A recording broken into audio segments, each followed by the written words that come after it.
All right, I think we'll just keep admitting people as they come aboard. I want to say hello to everyone. I know everyone's mic's off, so we can't have kind of that back and forth exchange there. There's a lot of people on the call, and there's a lot that we're going to try to cover in this presentation, this webinar. So we'll probably be moving pretty quickly. So if there's questions, and the other thing I want to say is there's a lot of people in the webinar today, and it's going to be kind of a swath from leadership, engineering, and then everyone's on different kind of maturity levels. So we're going to try to cover a little bit of everything for everyone. We're going to go through a deck really quick, but I don't want anyone on here to feel like, oh my God, here's a PowerPoint deck. This isn't a PowerPoint deck presentation. There's things we have to cover from an understanding of Codespaces and Copilot, and then we'll get into the hands-on stuff for both. So when you see the deck, don't panic. Don't think you're going to be like some death by PowerPoint. That's not what we're doing here, right? For sure. I want to thank Microsoft and I want to thank GitHub for sponsoring this. Special thanks to Carson, who will introduce himself shortly. I'm going to go over the organization really quick in Formula 5 and what we do. If you can go to the next slide, Daniel. Yes. So my name is Peter Orlogas, and I'm the CTO for Formula 5. We're a Microsoft Gold partner, everything you would expect. We're certified in multiple solution areas with Microsoft. Our main focus at Formula 5 is around platform engineering, GitOps, DevOps adoption, large-scale Kubernetes implementation. And the one thing I want to mention for everyone on the call today is we're also the leading partner in Microsoft for Azure AD B2C. So if you're interested in that, look us up or, reach out to me. With me today and doing the most of the presentations is going to be Daniel K. Last name's actually Kachkovsky. So thanks. Good. No worries. Daniel's the innovation lead for Formula 5, an 8-time Microsoft MVP, multiple plural, I think 8 or 9 Pluralsight courses, certified, and I'm sorry, I can't go through it all, but everything, especially on the GitHub side, is certified administrator. And then our very special guest today is actually Carson Hetty, who is the managing director for health and solutions in the Microsoft space. And I'm going to let Carson introduce himself. And before he does, Carson, thank you so much for helping us out, get everything organized. It's been a tremendous help. So absolutely, no, we appreciate the robust partnership with Formula 5 and your shared dedication to GitHub. As Pete mentioned, I'm Carson Hetty. I know many of the folks on this session today. I'm the managing director for our health solutions business within health and life sciences here at Microsoft. I've been here for 9 years. We've earned a high level of trust with Formula 5. They're a top tier partner, not only in delivery, but also in multiple areas of cloud migration, automation, platform engineering, and DevOps. And this is an extremely timely topic, as I'm sure many of you know, Microsoft is continuing to invest in baking artificial intelligence into a lot of our solutions. Obviously, one of the topics today is Copilot, not to be confused with the Copilot that we just announced last week, which is the Microsoft 365 solution. But as we can continue to automate in our business applications lens, Microsoft's commitment to GitHub, it's really the future of our DevOps and app innovation space. Everything is going into GitHub. So really excited that you were all able to join today. And without further ado, I'm going to turn it back to Daniel and Pete's capable hands. Thank you for joining us. Thank you, Carson. Thank you so much, Carson. Perfect. So we can start. Hello, everyone, once again. Before we jump into the topic about GitHub Codespaces and Copilot, I would like to really briefly mention the context here, because obviously today we are going to talk about GitHub Copilot and Codespaces. But the case is that when it comes to Formula 5 and what we do, basically, we focus on different areas of GitHub enterprise adoption. So basically, this is our framework, which I would like to present. And this is how we help organizations to adopt GitHub. So each organization can be at different level. So at the beginning can be enterprise configuration, for instance, and the beginning of the journey with GitHub. But obviously, some organizations can be in the middle. So there is development and operations phase where you are on GitHub potentially, but you would like to enhance DevOps practices, like reuse GitHub workflows and so on. And on the other side, the last phase is about acceleration and innovation. And this is basically what we are going to focus on during this webinar. So we will talk about GitHub Codespaces and Copilot specifically. And if you would like to learn more about our framework, I highly recommend to visiting our website. And then the link is displayed at the bottom of this slide. Yeah, so I think that we can continue as we don't want to run out of time. So first of all, I would like to talk about GitHub Codespaces. So during this section of our webinar, we will focus on GitHub Codespaces, what it is, how it can help solve specific problems, and I would like to make sure that you understand the concept, you understand some functionalities, and because of the fact that the audience during this webinar is different. I mean, like there are different people at different levels. Yes, there can be senior developers, there can be CDOs, there can be other people that probably would like to learn more about GitHub, but maybe not dive too much into technical details. So that's why we try to balance it and make sure that we will show some benefits for organizations, and we will explain some concepts, and also we will dive a little bit into technical details. So right now I would like to start with GitHub Codespaces. So probably most of you are familiar with the issues currently displayed on the slide. Yes, like there are multiple different issues related to development environments.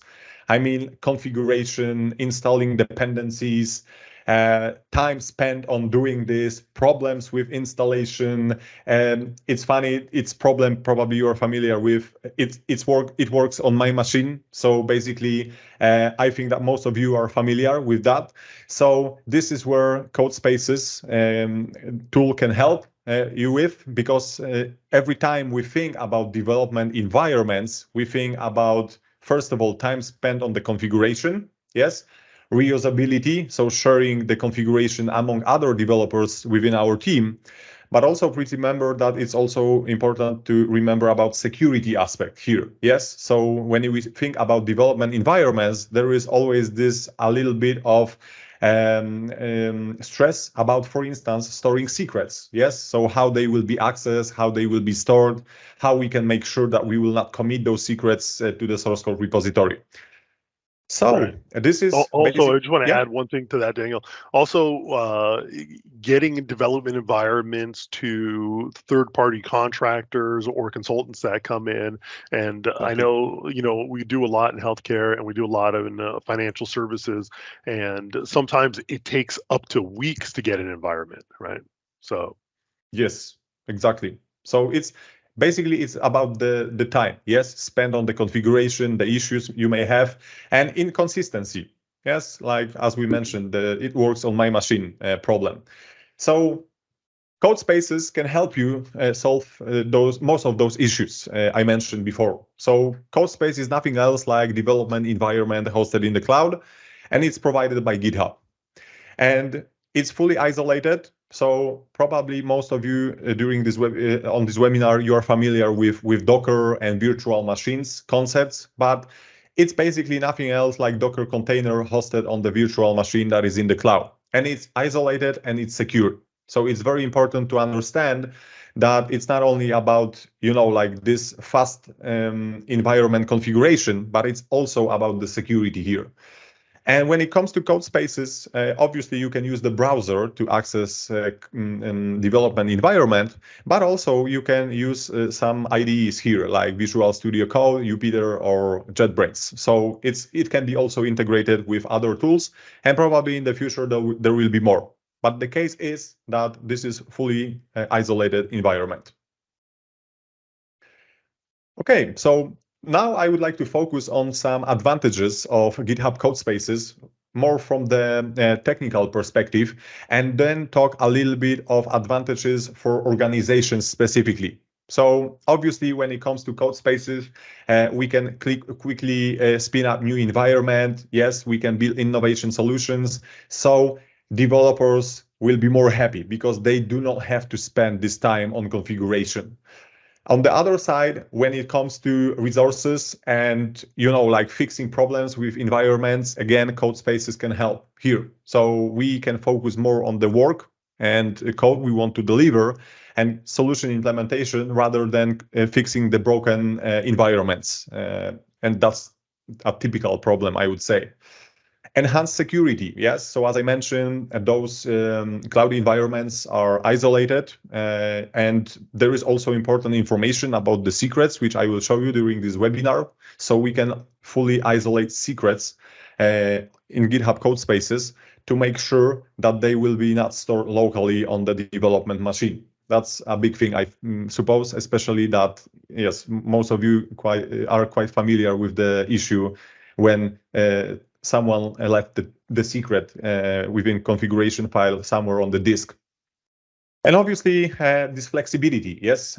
So we can directly open Codespaces from the pull request. We can fix the specific fragment of the code, and we can commit it and push it back to our source code repository and close the pull request. So huge advantages from the developer perspective. But also, it's good to remember that Codespaces provides some benefits for organizations. So first of all, we can lower the cost.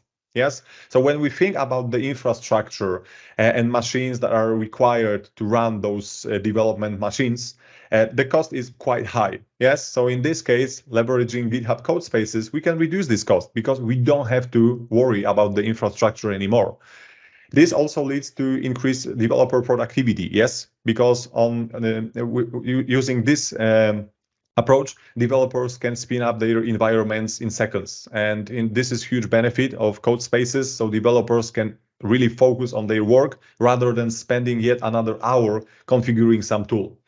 Enhanced collaboration. Yes, that's what I also mentioned. Like within the Codespaces, we can enable live collaboration. We can share the code, and basically we can do it faster within the team.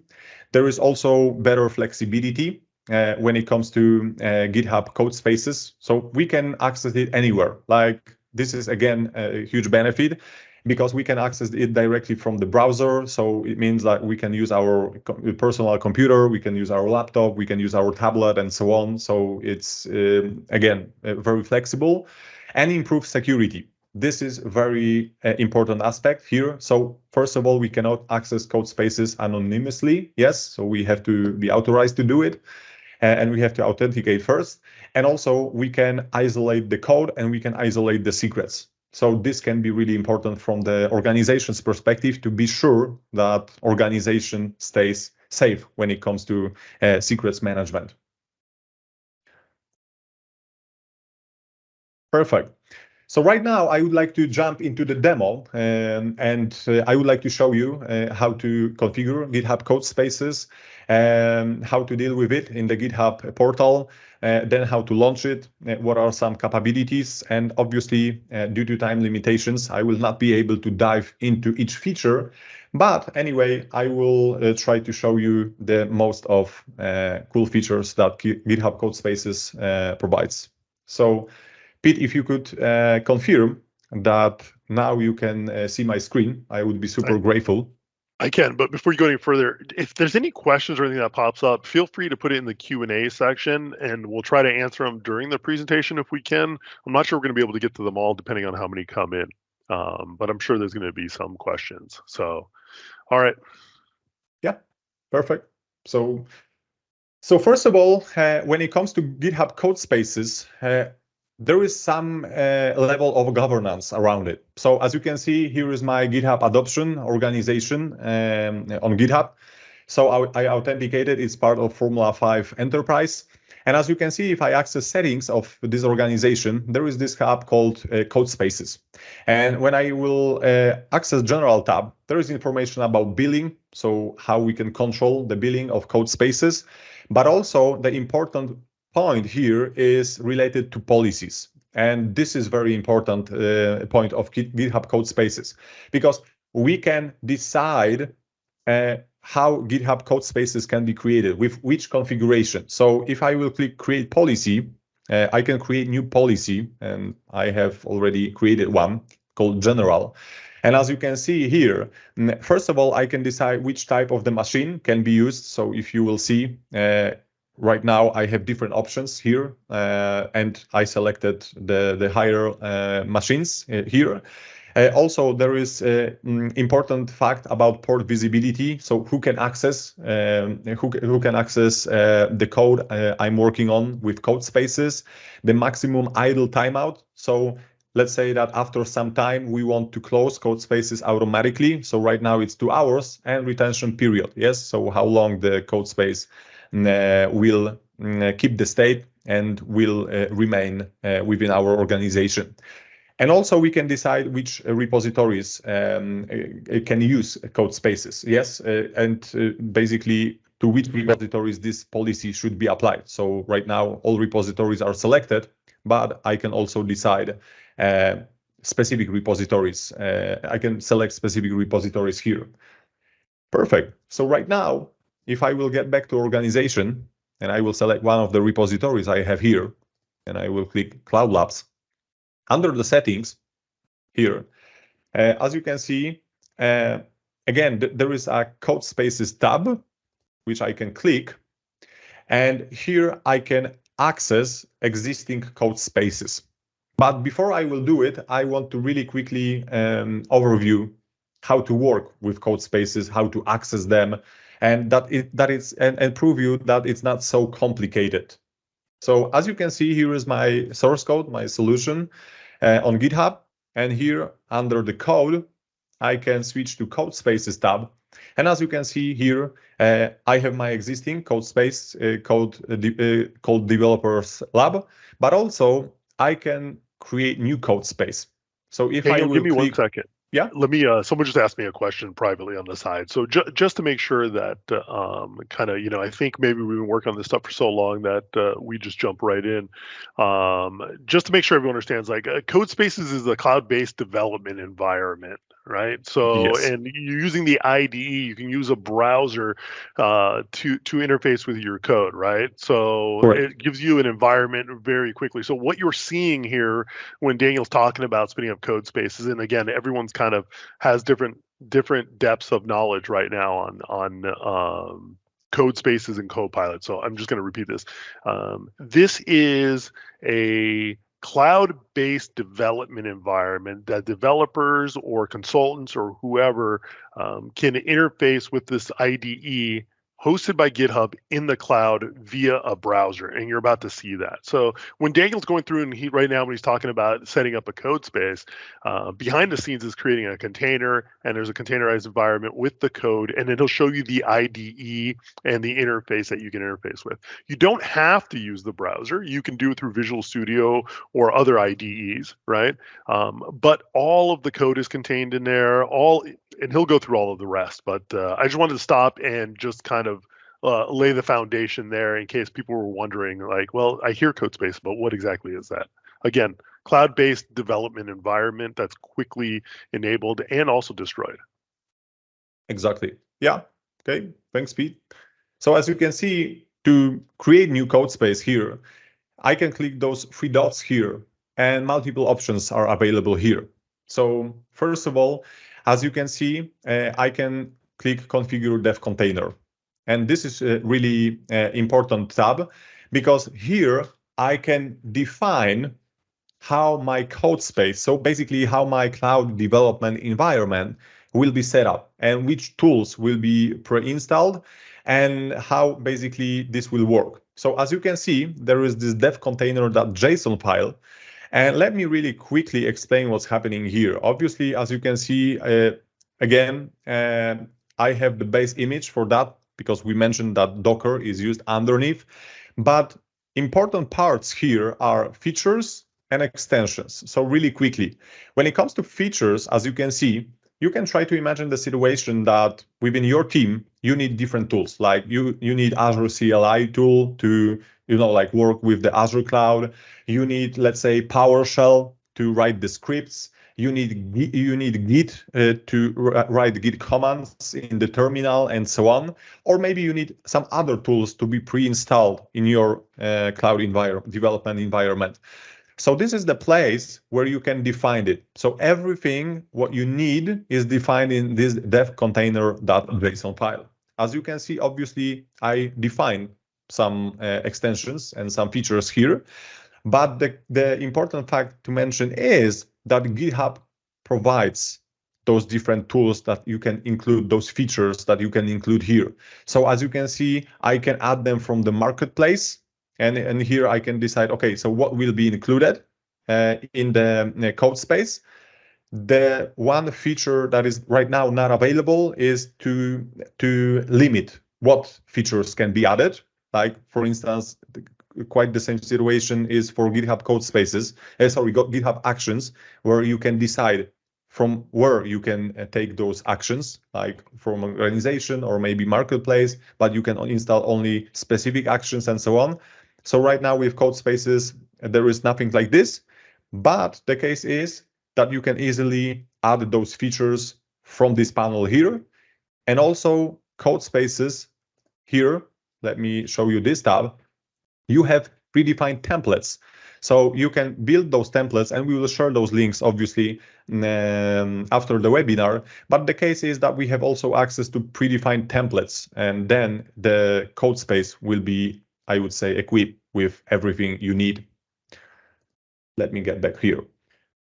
The last thing I want to mention here, because we have to move forward, is the fact that also we can decide how this code space will look like when we will open it in the Visual Studio Code. So as you can see, under customizations, I have this VS Code extension section. And here under extensions, I can define which extensions will be installed when I will open code spaces in the Visual Studio Code. So as Pete mentioned a few minutes ago, you can obviously access code spaces directly from the browser. But if you will open this in the Visual Studio Code and you want to have some extensions pre-installed and also theme customized, for instance, you can declare it here, as you can see, and then this will be enabled in the Visual Studio Code. So in this case, everything what you need is declared in the dev container .json file. Okay, so one more thing I would like to show you from the management perspective when creating code space.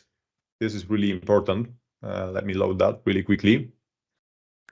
So just to repeat on this dev container that Daniel's showing is where you configure the development environment. So it's saying, what packages and things to add in.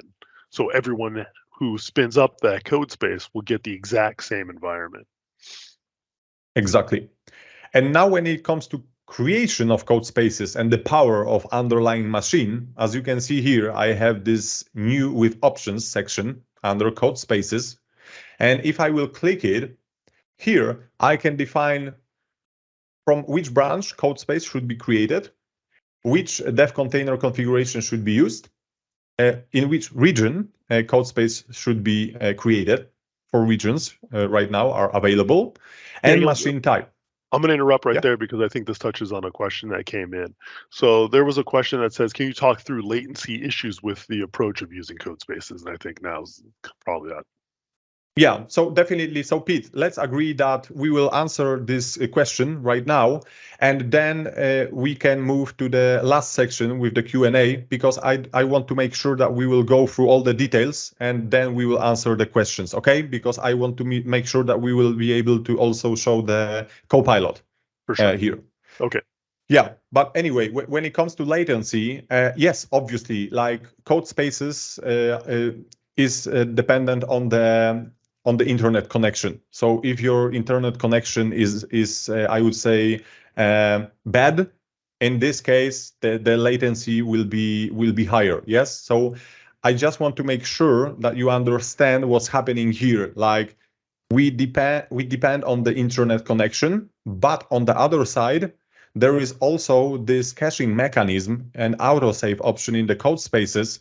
So try to imagine the situation that you are coding and you are doing something. You didn't commit it and push this to the source code repository. It's live, I would say, and you lost your internet connection. So you don't have to worry, because even if you will reconnect, your changes will be still there. And then you can access them, then you can commit them and push them to the source code repository. So that's basically how it works. Okay, so the last thing I want to mention here is machine type. So as you can see, if I expand this, I can select the machine type. So different sizes are available. And as you can see, because of the fact that I declared the policy for my organization, I cannot select this lowest machine here. So it's disabled by my organization. So that's how it works. Perfect. So obviously I can click create Codespace, and then new Codespace will be open in the browser, and I will show you that in a minute. But the last thing, important thing, I suppose, is to mention pre-builds for Codespaces. So here is the thing, like every time we create Codespace, those dependencies that we declared, like extensions, features, and so on, those have to be downloaded and configured, and then Codespace will be spinned up. So to make sure that we can spin up Codespace even faster, like in a typical scenario, it will spin up in a minute or two. Basically, if we want to do it faster, we can configure pre-builds for our Codespaces. So with pre-builds, what we can do, we can make sure that there is always a warm-up instance of the Codespace ready for us to be used. And this leverages GitHub Actions. So every time there are some changes to our Codespace in the configuration, in the features, extensions, and so on, we can decide to pre-build this specific configuration. So when I click Edit, and this is more advanced feature of Codespaces, but I want to show you that we can decide when we want to pre-build Codespaces. So on every push, on configuration change, or maybe on scheduled time. Yes, and if I select on configuration change, every time I will make change to the dev container.json file, yes, then Codespace will be pre-built. And this will result in the faster spin up of Codespace environment. Okay, so I want to show how to open Codespaces in the browser. So here, as you can see, I already created a developers lab Codespace. And here I can click three dots, and here I can decide how I want to open this specific Codespace. So in the browser, Visual Studio Code, JetBrains, Gateway, and other thing. So if I will click open in the browser, what will happen? You will end up with such environment. So this is nothing else than like Visual Studio Code, but in the cloud. And the case is that here you can see that this is the Codespace. You have this information. And as you can see, here is my private link URL to my Codespace. And what happened here, as you can see, the code and solution is already loaded here. And as you can see, I have also access to my source code repository on GitHub, but the case is that I do not store it anywhere. In a minute, I will show you how to open this in the Visual Studio Code also, but here I can directly open this solution in the browser. I also mentioned autosave. So right now, if I will open anything here, any file like app settings, JSON configuration, and so on, and I will add some code here, and I will, let's say the connection is lost, the internet connection is lost, and Codespaces is using autosave here. So those changes will be waiting for me. And once I reconnect, I can access them and then push them to the source code repository. Okay, perfect. So right now, what I can do here is my sample, really simple application of ASP.NET Core Web API. But as you can see, due to the fact that I configured features within this Codespace and also extensions, right now, if I will go to the extensions tab, you can see that all those extensions I declared in the dev container.json file, those are listed here. So I have Azure CLI installed, C# extension, theme for Codespaces, and GitHub Copilot and GitHub Copilot Labs extensions. So this is how it works. So everything is declared here in this dev container.json, and GitHub knows how the code space should be created. So now what I can do, I can launch this project directly from this browser. So this is web application. And if I will click launch button here, this will build the project. Okay, let me check. Yeah. So as you can see, there is an issue that there is namespace declared, but it's not found. So let's really quickly solve it. So as you can see, it's like a typical environment in the cloud. So let me delete this one. Let me save this file. As you can see, changes are tracked here. So I will be able to directly commit them to the source code repository. And right now, once this issue is fixed, let me launch this application once again. The terminal is here. So it's like typical Visual Studio Code in the browser. So right now, I'm opening this. As you can see, yeah, and as you can see, it's opened directly in the browser. Yes, and the case is that right now, when it comes to access to this specific URL, it's private. So what you can do with Codespaces, as you can see, the visibility is private, but you can also adjust it. So what I mean by that is the fact that right now, if I will try to open another browser and in private, you will see that I will have to authenticate first. So there is no access to this specific URL. There is login page displayed, but obviously what I can do, I can change this port visibility to be public, for instance, or private to organization, and then it can be anonymously accessed. So this is really powerful. So here under ports, I have this configuration, which I can leverage. And just to summarize, when it comes to GitHub Codespaces, as you can see here, I have directly accessed the code in the browser, but this is not the end, because if I click Codespaces tab in the bottom left corner, I can click Open in the Visual Studio Code desktop. And once I will do it, I can click yes, open this with Visual Studio Code. And right now, on my local machine, Visual Studio Code is open. And right now, obviously, I have to open the URL. And after a few seconds, you will see that the solution will be loaded here. Yeah, it's loading. And right now, as you can see, I have exactly the same experience like in the browser. But right now, this is my Visual Studio Code. As you can see, there was information about remote connection. And now I'm working in my Visual Studio Code locally, but I have access to the code space. So right now I'm not utilizing the power of my local machine. Still, I'm leveraging Codespaces. I'm just using my local Visual Studio Code instance. And the case is that right now, code is not stored on my machine. It's still stored in the cloud.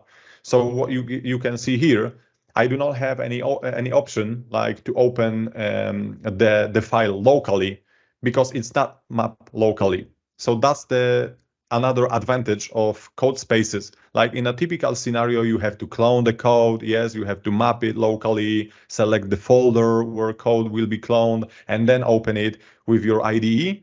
Right now, I open Visual Studio Code and this project directly in the Visual Studio Code on my machine.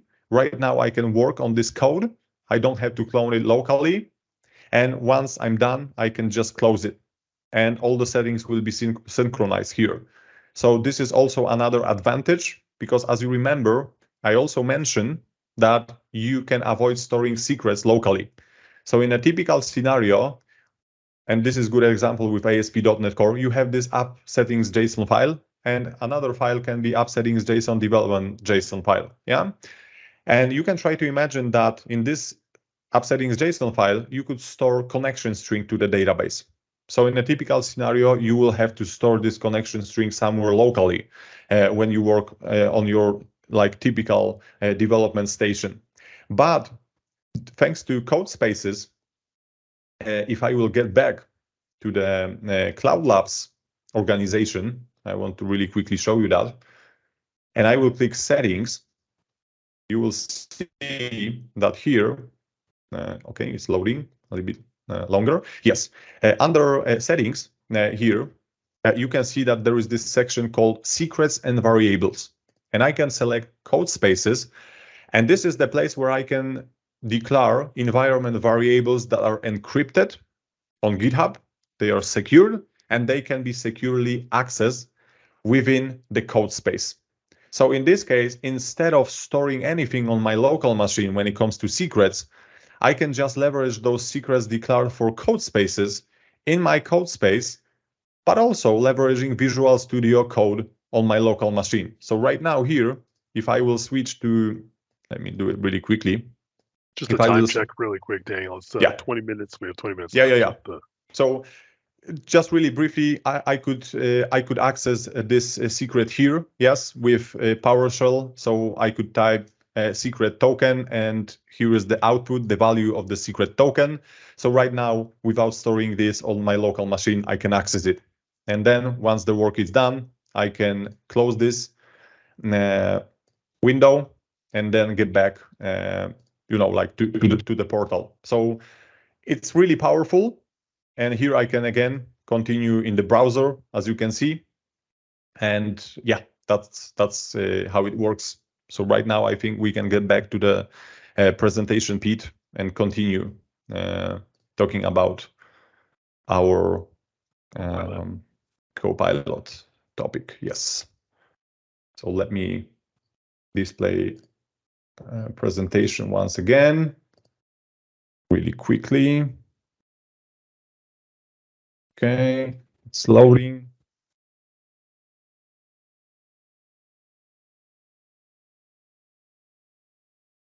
Displayed soon, hopefully. Yeah, while it's loading, for those of you who asked a couple of questions, we'll try to respond to them at the end. If not, I'll send an email, or Daniel will, responding to them. Definitely, we will do it. It's really tight on time right now, right? We will do it. Yeah. Okay. So is it visible, Pete? Just to confirm, please. Perfect. Okay. So now about the Copilot. So I think that everyone is super excited, especially when it comes to announcements Carson mentioned at the beginning of our meeting. So that's why we would like to also talk about Copilot here and present some good content about GitHub Copilot. So you can ask, what is Copilot? So basically, it's your friend when it comes to programming and implementing the code. Yes, so that's you can treat a Copilot as a plugin extension that you can install, and then it will help you write the code faster and using some good patterns. And obviously, if you ask okay, can it write everything automatically? No, you have to still control what is happening in your code. Please remember about it. But GitHub Copilot can really increase the productivity of development, because you can save time, first of all, working on the code. And there is also advantage, because please think about some, I would say, junior developers in your organization, for instance, and they would like to learn how to code. They would like to learn all those patterns and so on. And sometimes there can be a situation that there is not enough time to contact senior developers to explain something. So Copilot can be a perfect match in these kinds of situations where younger developers can benefit from it, learn how to code, access snippets, and so on. Yeah, and just to add on that there's you'll see in a second here, it can learn from outside of your organization or inside of your organization. So if you set it to just learn inside your organization and you guys have good coding patterns and practices, These younger developers won't have to go and search online finding code snippets. They can actually look at the code snippets from inside your organization, and whether it's from your project or from other projects, and then read those and see how things were implemented, right? And then they can just leverage that. So it's not like someone's going to go outside and grab some code off some website and just use it, right? It's also stops from kind of all that back and forth questions like, hey, how do I do this or how do I do that? It's like, well, have you used Copilot to take a look at how we've implemented, certain interfaces in the past? So exactly. Yeah, thanks, Pete. So I Yeah. think we can continue. Yeah. So as I mentioned, Copilot can help increase the developer productivity and delivery of the code. And as I mentioned, we can easily integrate this with editors like Visual Studio or JetBrains. So now, what are the advantages of GitHub Copilot? Yes, so we can spend more time on building innovating software. So in this case, it will just help us write the code faster and also leverage some good patterns. When it comes to finding like a bugs, for instance, in our code, or making sure that we can solve the problems faster, GitHub Copilot can also help here. So it's also about finding some issues and increasing the developer productivity. You can integrate this with your favorite tools. So right now, if you use JetBrains and Visual Studio Code, you can leverage this in form of extension. And it's providing those different hints about the code in the real time. So it's not like you have to wait until forever to get the answer. It's instantly providing you hints about it. Yeah, so it's really helpful. Now, when it comes to GitHub Copilot, there is additional extension, which I will also show you, GitHub Copilot Labs, and this adds additional features to Copilot. So this is yet another extension that you can install. And this will provide you with extensions to the GitHub Copilot basic functionality. Like it can explain the code. So you can ask like, okay, please explain this part of code. Again, for younger developers, huge benefit. They can learn about code. They can get the description. Yes, you can translate the code from one language to another. And there are some other features on the horizon, like unit test generation. Again, big feature, I suppose. If you have your software already, you know that writing unit tests can be time consuming.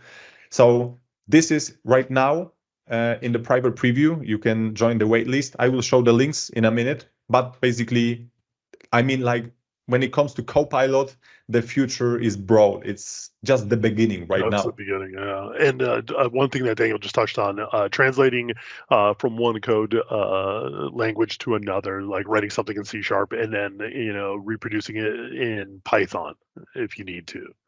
Exactly. Especially if you're stronger in one language and you need to support something in another. So Daniel, just a time check, 14 minutes, sorry. Yeah. Let's move forward.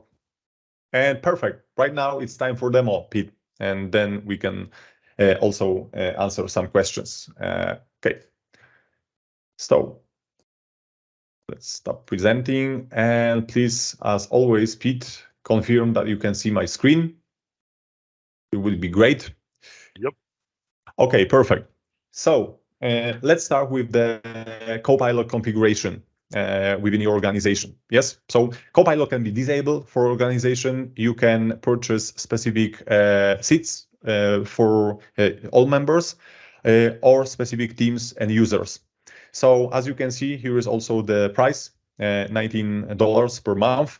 And as you can see right now, the Copilot is available for me under GitHub Adoption Organization. And this is what also Pete mentioned previously. There is access to the policies, so you can decide whether Copilot can utilize suggestions, utilize public code. Yes, this is very important. So you can block suggestions from the public code, or you can allow to do it. Please note that GitHub Copilot is also learning your development patterns and implementations. So it can suggest different things within the code based on how you write the code and so on. So Daniel, it's important. touch on really briefly on why people would not want to use it to allow it to look outside of your organization. Yes. Really quick. Yeah. Yes. So basically, there can be a situation. You can try to imagine that there is some open source project on GitHub. There is specific license used. Yes, and then it can be problematic because in the end, someone can say like, okay, you have stolen my code and you used it in the commercial solution and so on. So yeah, basically there can be situations like this. There was some confusion around GitHub Copilot. So you have this choice here, yes, but you have to still remember that, yeah, basically it's more about the suggestions than taking the whole solutions available in the public repositories. It's about the snippets. Cool. Okay. Perfect. So really quickly, when it comes to demo, because I want to show you that really quickly. As I mentioned, I enable Copilot for this organization, for my account. And right now, again, we are in the Codespaces. As you remember, I installed Copilot extension. So this is the main extension that you have to install in your IDE. The second extension is called Copilot Labs, just for you to know. And this will unlock the preview features once you will join the private preview. And let me show you that really quickly. So here is my class for the external user management controller. Yes. And right now, as you can see, it's empty. So basically what I can do here, I can type the command. So generate controller with basic CRUD operations. And as you can see right now, what will happen when I will try to implement this, GitHub Copilot is suggesting me different fragments of the code. So if I will click Tab button on my keyboard and enter, then a specific fragments will be added to my solution here. Yes. And in a second, you can see that there is also this information, there is this highlight and suggestion about implementation for this controller. And as you can see, there are basic CRUD operations like get, update, delete, and so on. So it can provide you this snippet, but there can be a situation that you would like to learn more. You would like to see more snippets. You would like to be sure that, okay, this is the implementation I'm aiming for. So you can click Control Enter. And what will happen on the right side, there will be this panel open, GitHub Copilot panel. And here I can go through different kinds of snippets and suggestions how to implement this controller. And those are provided by GitHub Copilot. And this is really, really cool because here you can find the snippets, but also you can find some explanation. Like, okay, once you will add this code, then you will have to add another snippet in a specific file and so on. So it's really powerful. And again, this can be helpful when it comes to developers, especially those who are not familiar with some framework and so on. So now if I will get back here, as you can see, I can click Tab and then the code is added here. Yes. And what is more important is the fact that, let's say that right now in my solution, I will create a new folder. I will call it model. And right now within this folder, I will create, where was it? Okay, once again, I will create new file within my solution called user.cs. And right now, let's say that I want to create public class called user. Yeah. So as you can see, instantly Copilot is suggesting me properties that should be included in this specific class. So I don't have to write it from scratch. It's adding it here. And obviously, again, as previously mentioned, what I can do, I can just use it. I can adjust it. I can review more snippets when it comes to this specific fragment of the code. But in general, it's really helpful. And it's important to mention that it's like GitHub Copilot can also understand the context. Yes. So please look. Right now, I'm opening program.cs file of my solution. And right now here, as you can see, it's also adding me snippets based on this context. So maybe I would like to add authentication to this solution. And this authentication will leverage Azure Active Directory, yes? Maybe I would like to add Swagger here, yes? So again, I can type builder, yeah? And as you can see, basically, it's suggesting me the fragments of the code in different parts of this specific file. So it's really powerful. It has big benefits when it comes to writing the code faster. One more thing from my side, because I see that in 5 minutes we will have to end up. I just want to mention that even if Copilot is suggesting different fragments of the code, snippets, and so on, we should always carefully look into this. Yes, we should validate it. It's not like, okay, the whole project can be built from scratch by Copilot. It's more about suggestions, snippets that we can either leverage after reviewing them or just modify them accordingly. Yeah, so 2 more things and we can go to Q&A. Pete? Okay. This is huge announcement. This was mentioned by Carson. So there is GitHub Copilot X introduced based on the ChatGPT 4. And as you can see, it's really powerful. And the convention is not accidental because it will be really powerful when it comes to managing pull requests. So there will be GitHub Copilot. Let me show you that really quickly. GitHub Copilot for docs. So to document different things in your code and explain how it works. Copilot for pull requests. So, you know, like how to fix some code issues. This will suggest the fixes. Copilot for CLI, Copilot voice, and so on. So that's why it's Copilot X, because in the future, Copilot, I would say, functionality and capabilities will be extended.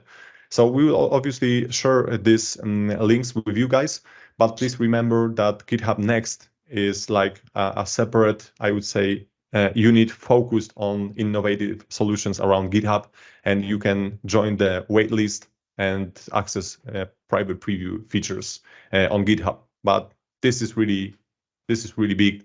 Can you go back to that really quick and then just scroll down, Daniel? Yes. I think someone asked about unit test. I think there's also Copilot for unit tests in Copilot X. That's there is. Copilot X will be much more advanced, by the way, just for everyone. There was, but yes, but there was Copilot. Where was it? Test Pilot.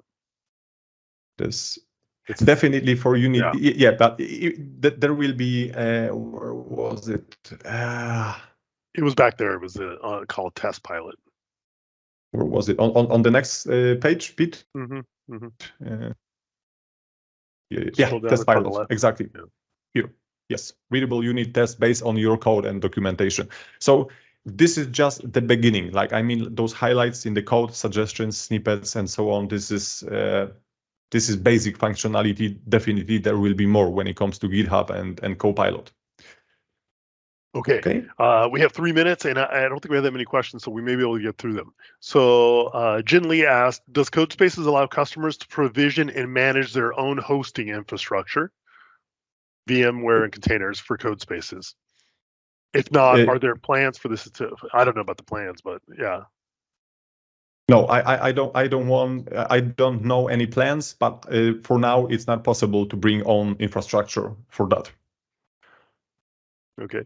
What would be the guidance for customers that have strict private networking? Okay, what would be the guidance for customers that have strict private networking requirements on their cloud resources that are also required for development? That's kind of part 2 of the same question. Yeah, so I think that here we talk about network isolation, and this is quite similar to the GitHub Actions that can access your cloud environments hosted in the virtual network, yes? So right now, when it comes to Codespaces, there is no way to configure your networking, but I'm pretty sure this is on the horizon when it comes to features and roadmap, because this will be required. Like you want to securely access your secure cloud environment. So instead of using virtual machine, let's say, you will be able to directly access your resources in the private network, like in the virtual network in the Azure cloud. Cool. All right. What is the relationship between Codespaces configurations and tools selection and individual developers? In other words, can an individual developer have a different configuration, or even push it to make to the next level of implementation, different configurations for different roles, like a developer, QA, UAT, power testing, etc.?